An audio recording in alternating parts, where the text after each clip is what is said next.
Vamos ler então o texto sagrado em 1 Tessalonicenses, capítulo 3, do versículo 9 até o 13. Assim nos diz a palavra de Deus. Porque que ação de graças podemos dar a Deus por vós, por todo o gozo com que nos regozijamos por vossa causa diante do nosso Deus, orando abundantemente dia e noite, para que possamos ver o vosso rosto e supramos o que falta à vossa fé. Ora, o mesmo nosso Deus e Pai e nosso Senhor Jesus Cristo encamine a nossa viagem para vós, e o Senhor vos aumente e faça crescer em amor uns para com os outros e para com todos, como também o fazemos para convosco, para confirmar os vossos corações, para que sejais irrepreensíveis em santidade diante de nosso Deus e Pai, na vinda de nosso Senhor Jesus Cristo, com todos os seus santos. Amém. Somente até aqui, os irmãos podem sentar-se, por favor. Glória a Deus.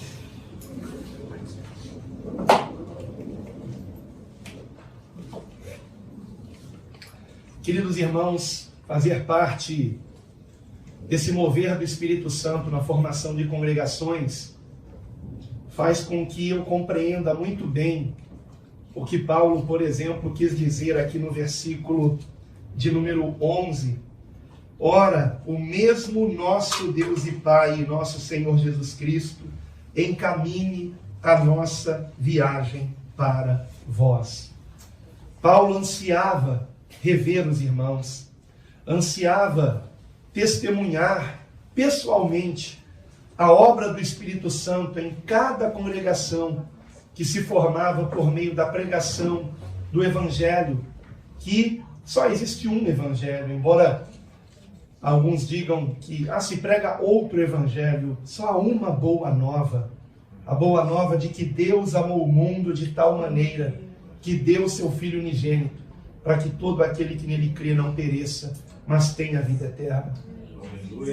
No entanto, com que objetivo Paulo queria rever os irmãos? Qual era o intento de Paulo e qual a sua expectativa ao encontrar-se com os irmãos, como eu estou me encontrando com vocês agora?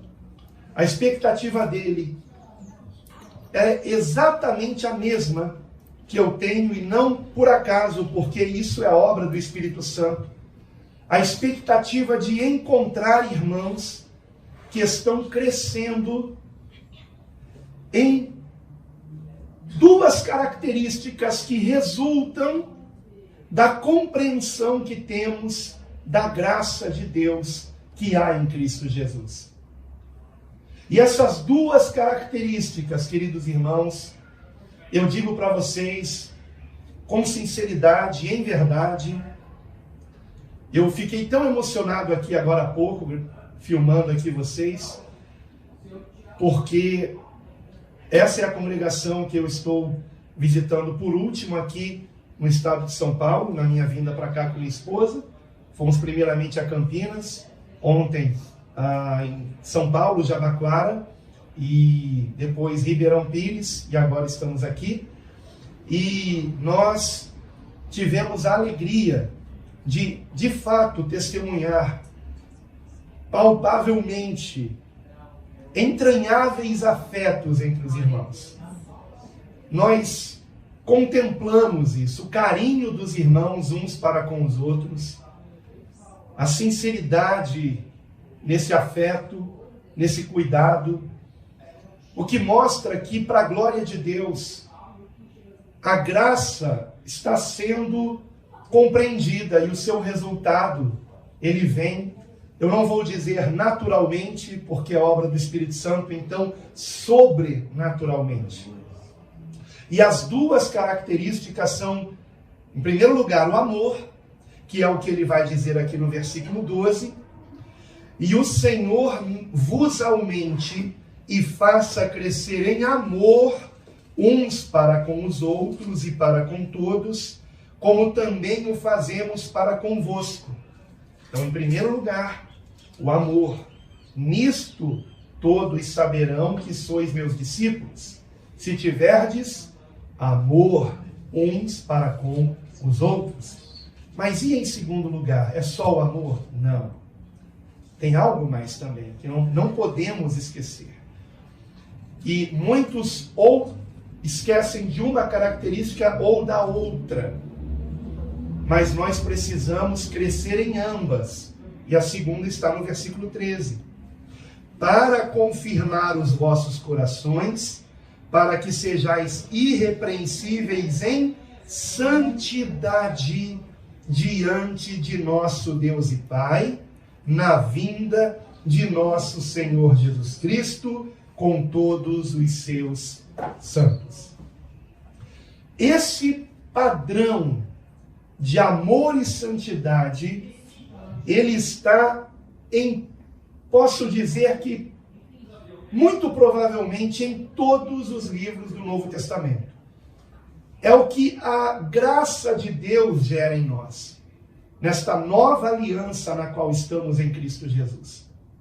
A graça de Deus nos ensina estas duas coisas: a amarmos o nosso próximo como o Senhor nos amou, Ele é o padrão que devemos seguir, e nos ensina também a andarmos em santidade, nos abstendo de toda a contaminação desse mundo, para não entristecermos o Espírito Santo de Deus, no qual fomos selados, e é o penhor da nossa herança, a garantia da nossa salvação, a presença do seu Espírito em nós.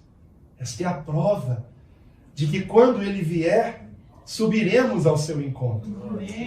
O compromisso do Senhor não é comigo ou com você, o compromisso do Senhor é com a sua palavra.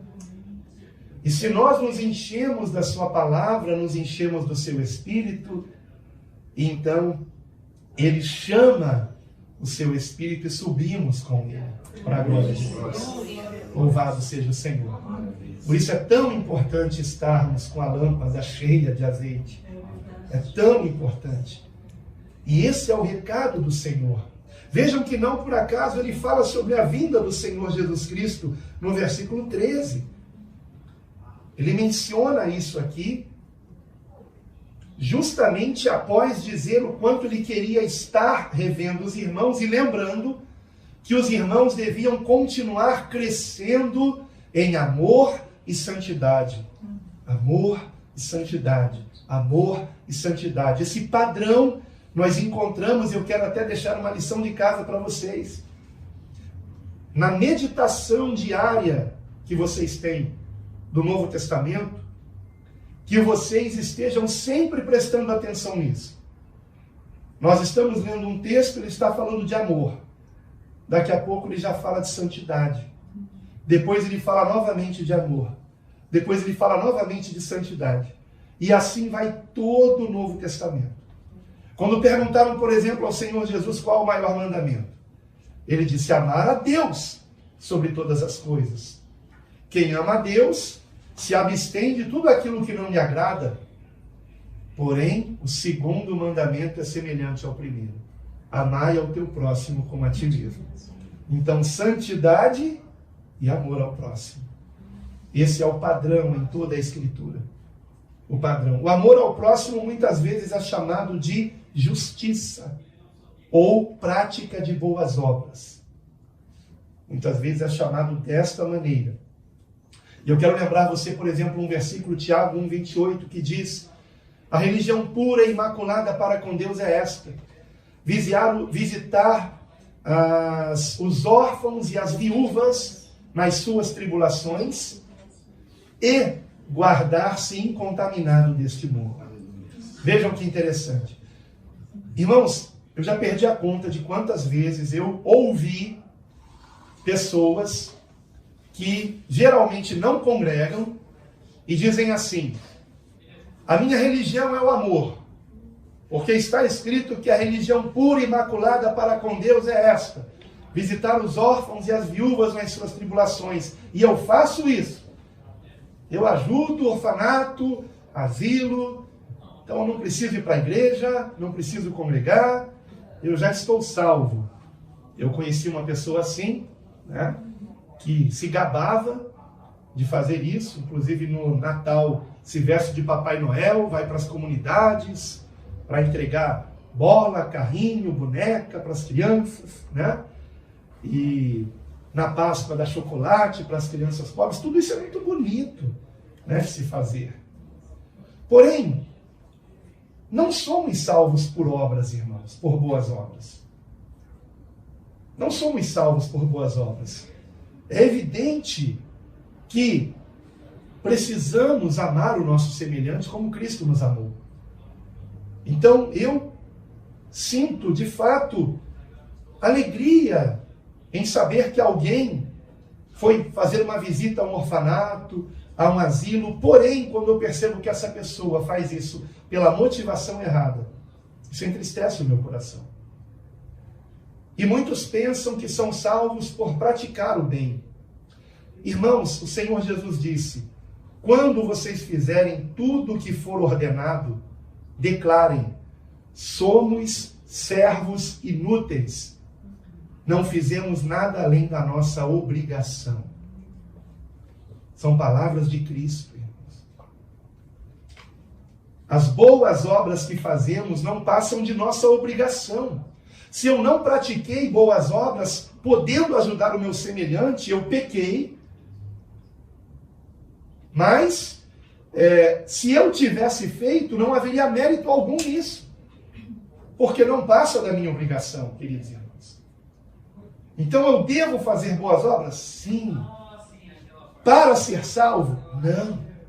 E quando eu fizer, eu tenho que divulgar? Claro que não. Agora, se alguém viu você fazer, você perdeu a bênção porque alguém viu? Depende. Se alguém viu porque você ficou filmando a si mesmo para colocar no Facebook, sim, eu lamento dizer.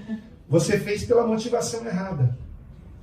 Mas se alguém viu, porque não tinha como você se esconder e viu, eu tenho certeza, essa pessoa vai glorificar a Deus pela sua vida, por ainda haver alguém que ajuda o próximo sem interesse de alguma coisa em troca.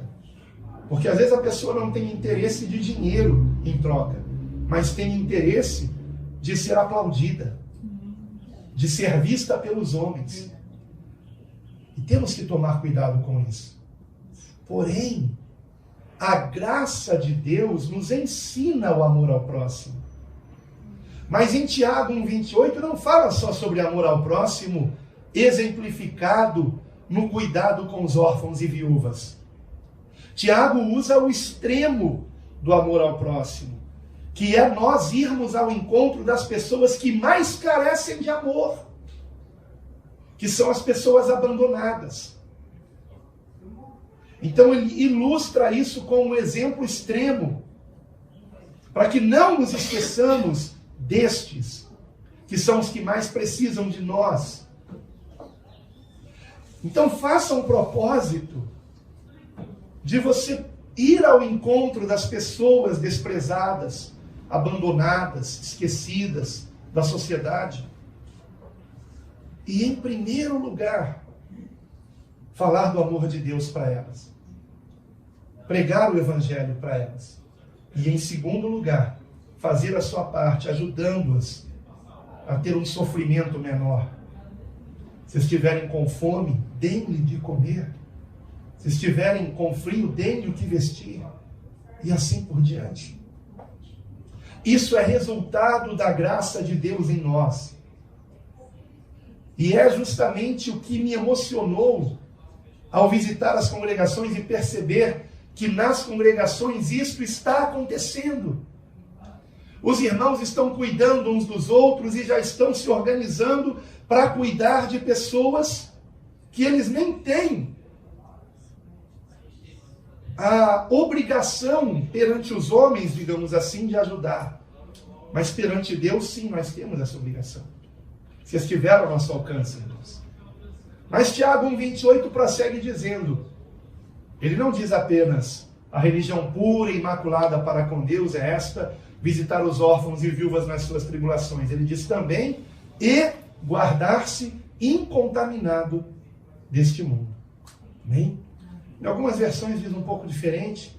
Pastor Antônio, está aberto em Tiago? Não? Não sei se alguém está aberto. Mas em suma, é basicamente a mesma coisa. Amém. Mãe, encontrou? Sim, Pode ler, Tiago, por favor. capítulo 7. É o 27? Eu errei o 28, versículo, perdão. 28, então, é criação minha. Tiago 1,27, perdão. Não sou muito bom com gravar referência não, irmão. Eu gravo mais o texto. Pode falar, por favor, irmã. A religião pura e sem mácula para com o nosso Deus e Pai é esta: visitar os órfãos e as viúvas nas suas tribulações e a si mesmo guardar-se incontaminado do mundo. Isso, e a si mesmo guardar-se incontaminado do mundo. A si mesmo guardar-se incontaminado do mundo é santificação. Se manter em santidade. E visitar os órfãos e viúvas nas suas tribulações é um exemplo de amor ao próximo. Ou 2 exemplos de amor ao próximo, melhor dizendo. Então, percebam que a religião, a prática de se religare com Deus, porque religião em português vem do latim religare, significa de fato uma religação com Deus. Então nós permanecemos em Cristo, permanecemos ligados ao Senhor, quando andamos como Ele andou. Como Cristo andou, em santidade e amor ao próximo. E da mesma forma o Senhor espera que assim andemos. Porém, isto é consequência da graça salvadora. Vejam comigo a prova disso em Tito, epístola de Paulo a Tito. Você está em Tiago, volte um pouquinho, por favor. Fica depois de Timóteo. Tito, capítulo 2, versículo 11.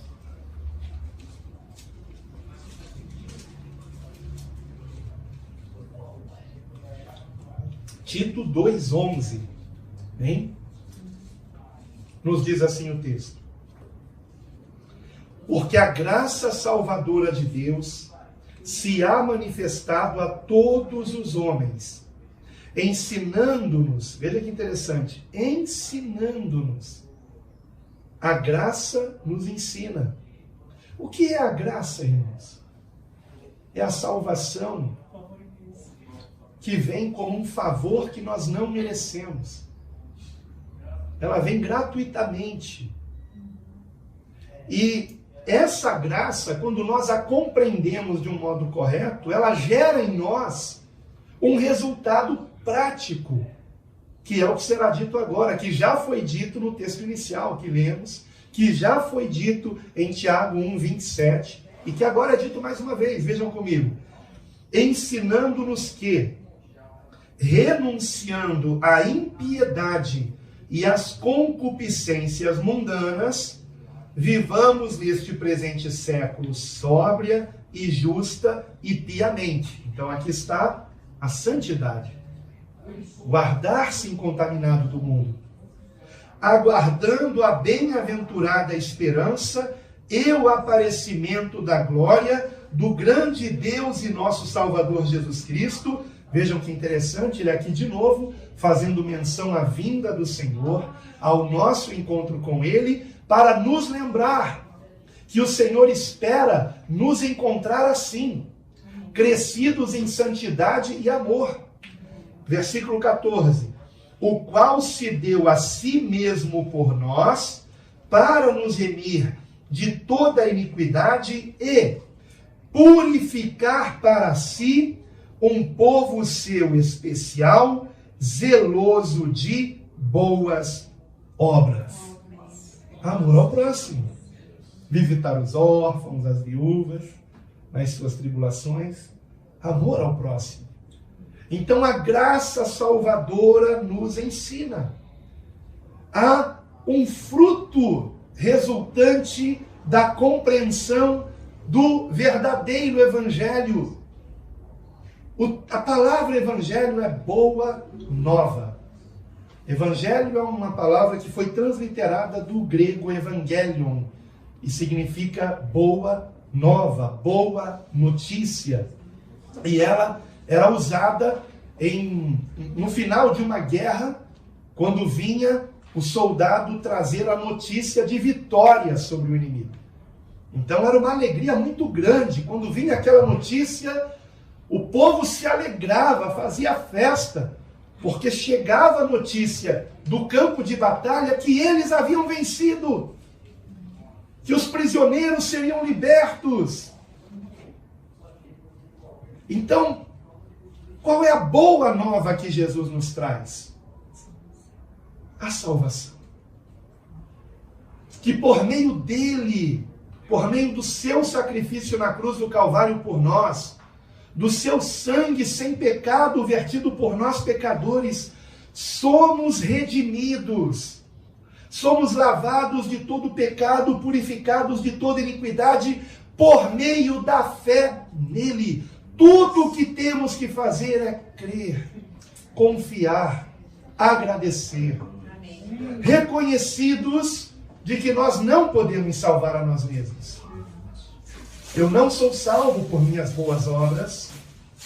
Eu não sou salvo por eu me abster das coisas desse mundo.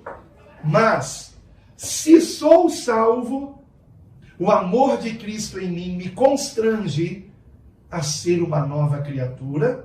E isto vai acontecer porque a sua palavra está sendo implantada no meu coração. E não por acaso o Senhor a compara a uma poderosa semente que vai dar muito fruto para a glória de Deus. E tudo que eu tenho que fazer é ter um coração receptivo à palavra. Um bom e reto coração, como está escrito no Evangelho segundo Lucas. Se eu receber a palavra com esse bom e reto coração, ou seja, com a disposição de me arrepender dos meus pecados e clamar que o Senhor me mude, isto acontecerá, irmãos. Isto acontecerá. Há uma pregação minha bem antiga, intitulada Oração de 3 Palavras. Essa pregação ela foi gravada apenas em áudio. Eu, inclusive, coloquei no canal há pouco tempo atrás, recuperada essa pregação, porque era bem antiga mesmo. E nessa pregação eu falo sobre a oração de Davi depois que ele pecou. E o profeta Natan o repreendeu. E ele, enfim, se humilhou, arrependendo-se da sua hipocrisia e da sua maldade. E Davi, então ele confessa o seu pecado, e ao confessar o seu pecado, ele faz uma oração que é resumida no Salmo 51. E esse Salmo 51, ele pode ser percebido em 3 momentos. Ou seja, a oração de Davi de arrependimento, ela teve 3 partes. A primeira parte foi a parte na qual, com muitas e diferentes palavras, ele repetia: perdoa-me, perdoa-me, perdoa-me. Depois de tanto pedir perdão no Salmo 51, ele então faz a segunda oração: muda-me, muda-me, muda-me. Com várias palavras diferentes. E no final, então, vem o fim da oração. E ele diz: usa-me, usa-me, usa-me. Ou seja, para que eu seja usado por Deus, primeiro eu tenho que ser mudado pelo Senhor. O meu caráter tem que ser transformado. Por isso Jesus disse a Nicodemos, aquele religioso: importa-vos nascer de novo. E aquele homem não entendeu. Como assim eu tenho que entrar de novo no ventre da minha mãe? Não, Jesus não está falando de reencarnação. Ele está falando de nós morrermos para nós mesmos e permitirmos que o Espírito Santo de Deus nos faça uma nova criatura para a glória do Senhor. Um novo ser, que é o ser que Ele espera que venha herdar o novo céu e nova terra, no qual habitará a justiça para sempre. Amém. Aleluia. Nós somos chamados a essa herança. Somos chamados à eternidade com o Senhor. Porém, para isso, irmãos, nós temos que nos arrependermos de nossos pecados. Temos que reconhecer se ainda somos orgulhosos, se ainda somos arrogantes, se ainda somos soberbos, se ainda somos gananciosos, se ainda somos invejosos, se ainda somos cobiçosos. E a lista é grande, irmãos. De vez em quando, em algumas cartas, Paulo faz essas listas de pecados, né? Só para lembrar os irmãos, olha, façam aqui o checklist. Vocês estão caindo em algum desses erros aqui, porque se estão caindo, aprendam com a graça salvadora. Ela nos ensina a sermos transformados. É algo, queridos, que vai acontecer em resposta a você perceber o quanto Cristo te amou, mesmo sendo você pecador. Ele nos amou primeiro e esse amor de Cristo nos constrange, irmãos. Nós não merecíamos o que Ele fez por nós, mas Ele fez, porque nos amou até o fim. Então, em resposta a esse amor de Deus, eu quero ser como Ele espera que eu seja. Eu quero andar como Ele andou. O meu desejo é agradá-lo por todos os dias da minha vida. Amém. Glória a Deus.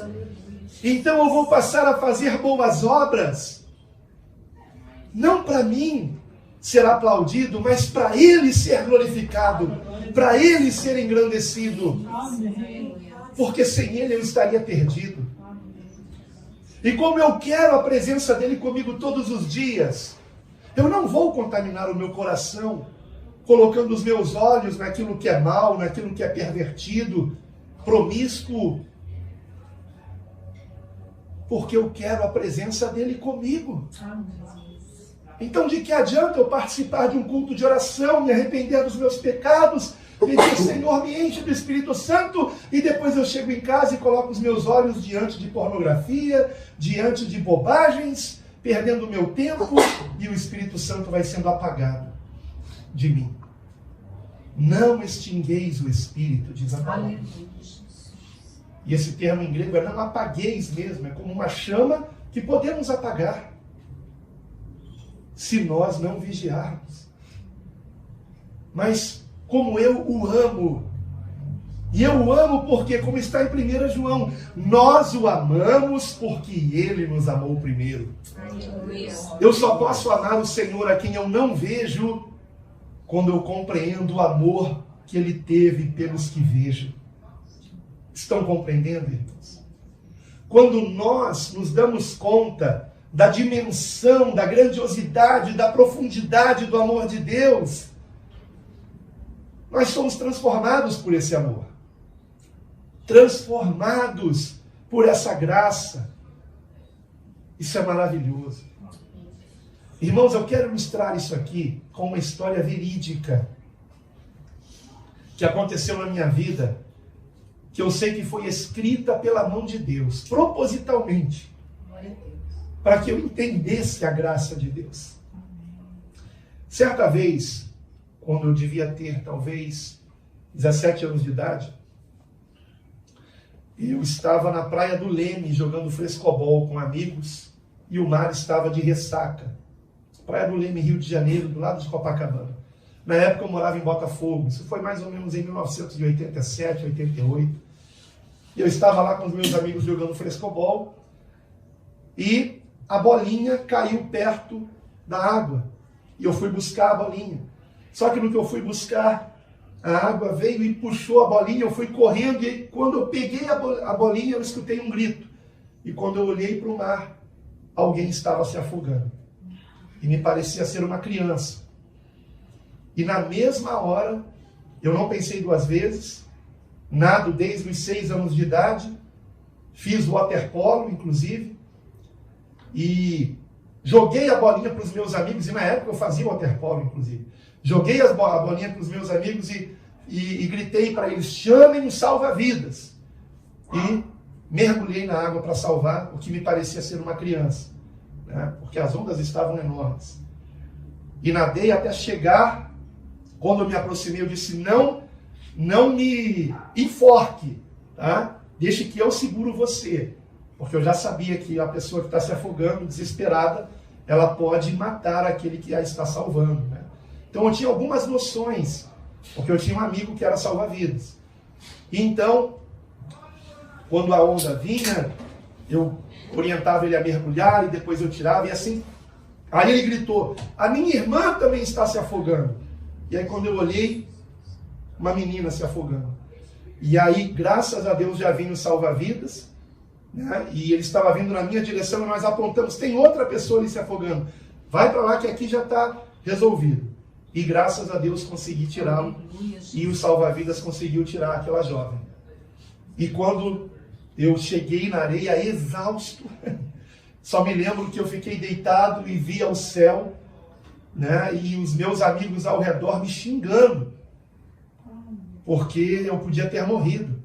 E eles não queriam que eu morresse, porque eles gostavam de mim. Mas, irmãos, a gente nem pensa para salvar alguém. A gente simplesmente quer salvar e pronto. E dentre aqueles amigos estava um que estudava comigo. Estava ali ao redor me xingando e reclamando comigo. E na segunda-feira, na escola, né, eu estava na hora do recreio e se aproximou de mim um jovem que era da classe abaixo da que eu estava. Eu nem tinha contato com ele, não conversava com ele. E ele se aproximou de mim e disse, você que é o Alan? Eu falei, sim. Olha, eu queria te parabenizar, viu? Porque você é um herói, hein? Estou sabendo que você salvou uma vida ontem, né, na Praia do Leme. E eu disse, quem contou isso para você? Foi o Gustavo? O Gustavo era o amigo que estava lá no colégio e que testemunhou tudo aquilo.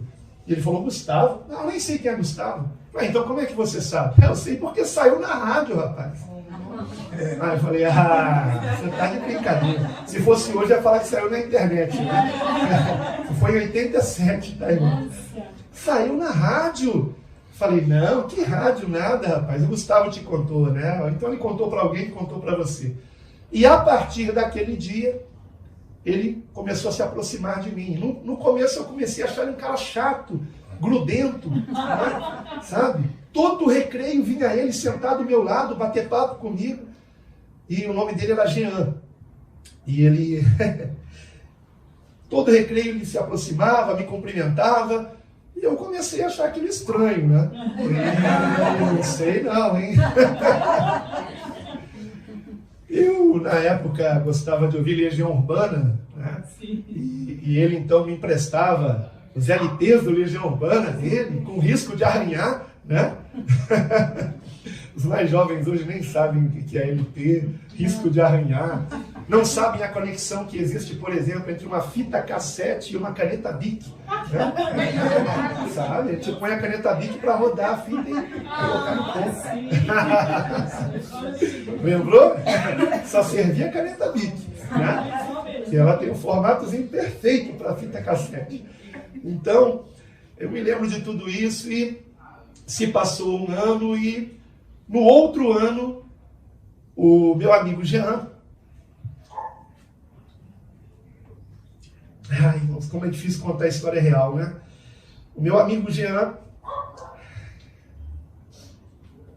ele, quando foi pegar o boletim, né? Ele me disse, Alan, talvez a gente nunca mais se veja. E eu falei, mas por quê? Porque o meu pai é militar e ele vai para Fernando de Noronha. E a gente não vai mais voltar para o Rio de Janeiro. Então, provavelmente, a gente nunca mais vai se ver. E na época, repito, não tinha internet, né? E uma pena eu não saber o sobrenome dele, senão procuraria por ele. Uma pena. Eu já até pesquisei Jean Fernando de Noronha, mas não aparece nada, né? E aí ele falou assim para mim: Alan, eu quero contar um segredo para você. E aí eu brinquei com ele, falei alguma coisa, ele falou: não, cara, é sério, escuta. Você lembra como é que a gente se conheceu? E eu falei: lembro. Você disse que eu era um herói, que eu tinha feito um salvamento na praia. E ele falou: pois é, mas não foi naquele momento que a gente se conheceu.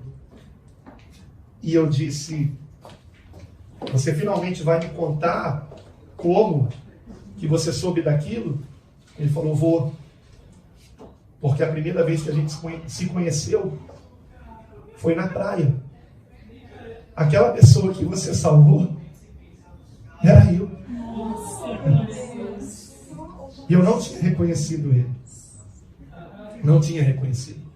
Ele tinha um cabelo encaracolado, só que na praia o cabelo estava liso, né? Ele era meio loiro, só que na praia o cabelo estava escurecido, né, com a água. Então eu não reconheci ele. E para mim parecia ser uma criança, né? Dentro da água a gente não vê o tamanho da pessoa. E ele parecia ser uma criança ali para mim. Deus fez com que aos meus olhos se parecesse uma criança. Talvez para que eu não pensasse duas vezes, ficasse mais comovido e fizesse aquele salvamento para a glória de Deus. E ali,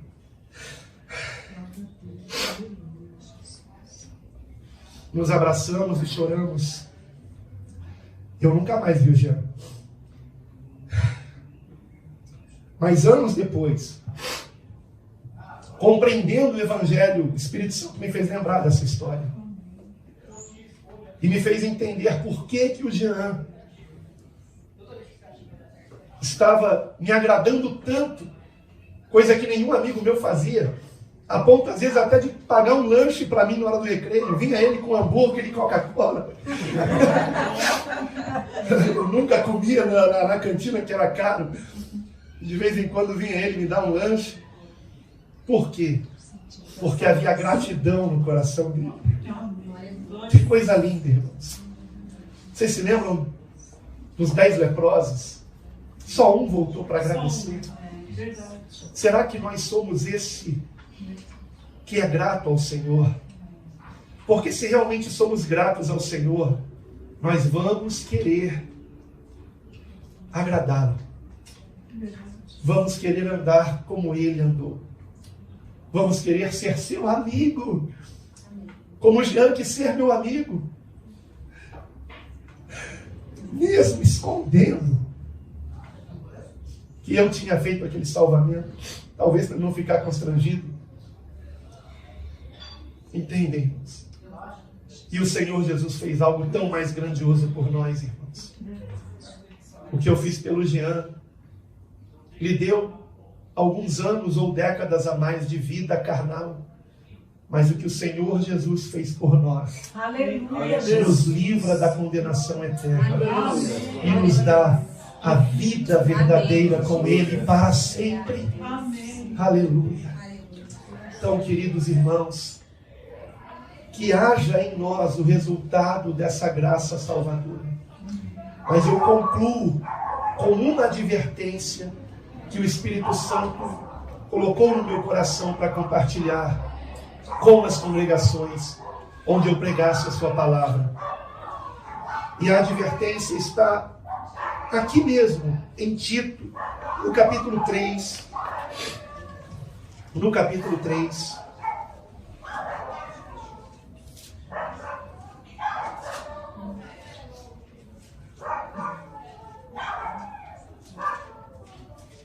Eu gostaria de ler a partir do versículo 4 para que você veja como mais uma vez a graça salvadora é enfatizada e o seu resultado em nós.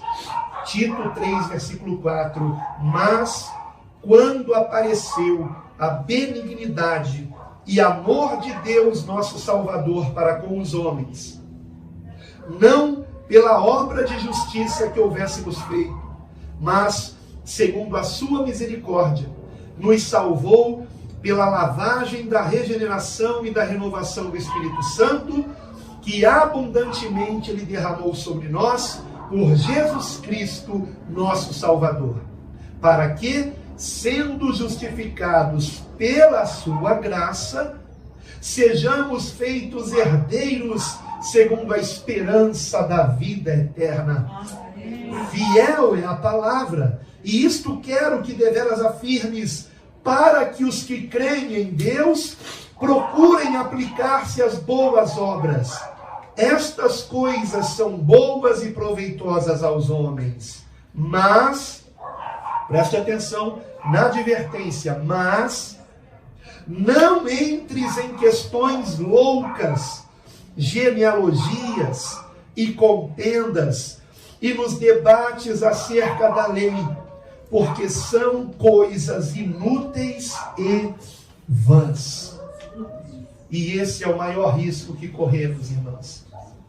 Nós estamos num momento tão maravilhoso nas congregações. Os irmãos unidos, se amando, se ajudando mutuamente e se dedicando a temas na palavra que são relevantes, como a humildade, que foi mencionada pelo pastor no início, como a fé, como o amor, o perdão, a santificação, sem a qual ninguém verá o Senhor. Temas importantes e práticos, mas que, no entanto, podem ser deixados por outros temas que, apesar de despertarem a curiosidade, são inúteis, são fúteis. Não traz nada de prático e produtivo para a vida cristã. Nada. Então, irmãos, eu tenho que alertar vocês, porque eu sei que a maioria de vocês são consumidores de YouTube. E como vocês se interessam pela palavra de Deus, vocês procuram assistir vídeos de YouTubers que dizem que são professores da Bíblia, mestres da palavra, e etc, e etc. Alguns dizem até que são de Israel, mas eu quero lembrar você que o nosso Israel é o celestial. Amém. A nossa Jerusalém não é mais a terrena, é a celestial. Tudo aquilo era sombra do que viria. A essência é Cristo, irmãos. Amém. Aleluia. E o que nós temos que buscar é crescer nessa essência. Crescer em amor e santidade. Esse é o foco, amor e santidade. Irmãos, eu tenho procurado me dedicar a isso nas minhas pregações. Quando você pega a lista das minhas pregações, o foco sempre é transformação interior. Sermos transformados. Ultimamente eu tenho batido muito contra a fofoca, a intriga, o disse-me-disse. Algo terrível, abominável aos olhos de Deus é aquele que semeia contenda entre irmãos. E precisamos ser tratados nisso, porque, irmãos, às vezes nos pegamos falando mal de alguém que é nosso irmão em Cristo e que sempre está ausente naquele momento em que está se falando mal dele. Isso não agrada o Senhor. E muitos, como não querem olhar para dentro de si mesmos e enxergar o que precisam mudar ainda, que todos ainda temos algo que mudar. Eu, por exemplo, tenho. Eu ainda tenho muito que mudar, irmãos. Mas ao invés de nos dedicarmos a isso, a examinar a palavra, para ver como é que eu posso ser uma pessoa menos fofoqueira, como é que eu posso crescer em amor para com o meu próximo, ao invés de eu me espelhar em Cristo meditando no seu proceder e no proceder dos apóstolos. Ao invés disso, vamos abrir a palavra para pesquisarmos sobre tal assunto. Mas espera aí, esse assunto é edificante? esse assunto ele vai trabalhar o seu interior? Ele vai ajudar você no combate contra o pecado? Ele vai gerar em você arrependimento para você ser transformado ao se humilhar diante de Deus em oração? Ou é apenas uma distração? E hoje, irmãos, o que não falta são distrações com pessoas que usam a Escritura para nos distrair do que realmente importa. E o que realmente importa é sermos uma nova criatura. É isso que realmente importa. É isso. Então, irmãos, cuidado, irmãos. Cuidado. Você não precisa saber a pronúncia correta do nome de Deus para você ser salvo. Ou do nome de Cristo para sua oração ser ouvida ou para expulsar-se um demônio. Você, na verdade, precisa ter um coração arrependido dos seus pecados e crer naquele que verteu seu sangue na cruz, para que sejamos dos nossos pecados lavados, purificados e venhamos receber o Espírito Santo. E se você o chama de Jesus, de Jesus, de Jesus Cristo, de Jesus Christ, ou seja como for, uma coisa eu garanto a você: Ele sabe que você está se dirigindo a Ele. A Ele. E há pessoas que entram em contato comigo perturbadas, dizendo: pastor, eu acho que nenhuma oração nunca foi ouvida porque eu chamava a Cristo de Jesus. E o J não existia na língua. Tudo bem, não existia, mas e daí? Quando você orava a Jesus, você estava pensando em quem? Eu estava pensando no Filho de Deus, e Ele sabe disso. Irmãos, todos os manuscritos do Novo Testamento, todos, estão em grego, os mais antigos, porque era a língua mais popular da época, e como eles escreviam para que isto fosse lido em todo o mundo, para se pregar o Evangelho em todo o mundo, eles não escreviam apenas em hebraico ou aramaico, porque senão ficaria restrito àquele pequeno território de Israel. Mas eles escreviam numa língua que todos entendiam, inclusive os israelitas, que era a língua grega. E em todos os manuscritos o nome de Cristo já está transliterado de Yeshua ou Yashua, aí existem tantas divergências, né? Yasha, enfim, para Iesos, que é a transliteração para o grego, Iesos. Então pensem comigo, se fosse importante a pronúncia do nome de Cristo, não haveria transliteração nos manuscritos. Não estaria escrito lá em grego Iesos. E de Iesos foi que veio Jesus. Estão entendendo? Veio daí. Então, há toda uma transformação. Mas vejam como é uma perda de tempo eu falar isso, irmão. O que isso vai me transformar interiormente? Mas o que eu preguei até esse ponto foi edificante. Porque o foco estava correto. Então, cuidado, irmãos. Nós temos que remir o tempo, porque mais do que qualquer outra geração cristã, nós sabemos que Jesus está de fato às portas. Amém. Eu não digo Jesus está voltando, eu digo Ele está chegando, irmãos. Está chegando. E não temos tempo a perder, mas o inimigo é astuto. Vocês se lembram que ele usou a Escritura para tentar Jesus?